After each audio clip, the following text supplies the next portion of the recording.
তোরা দুইজন আমার কাছে কেন এসেছিস আমি ঠিক বুঝতে পেরেছি, কিন্তু আমার কাছে একটা সুন্দর প্ল্যান আছে।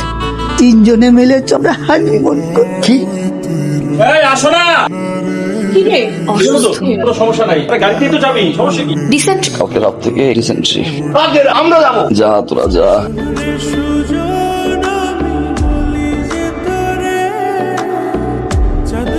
ওরে বৌমনি, পানের বাটাটা দিয়ে যাও না।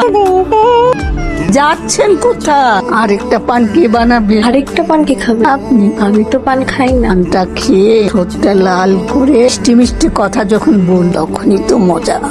পান জীবনে খাইছি আমি পান। আমার এখন গলাটা চলতেছে কেমন যে কর। খারাপ লাগছে?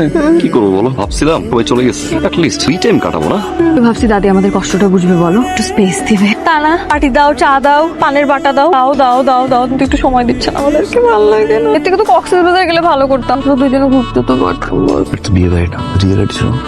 রে পান সুপারি চা চিনি সব নিচে আসতে দিই। তা তো জানি। জ্বালাচ্ছ কেন?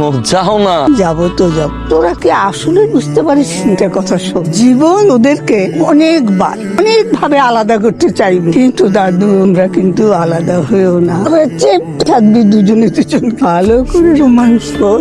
শুনছো কি বলছে? হ্যাঁ একসাথে থাকতে বলছে, হ্যাঁ? কাছাকাছি থাকতে বলছে, আর বেঁধে রাখতে বলছে। কি দিয়ে? আচ্ছা বলি। So now it's our me time.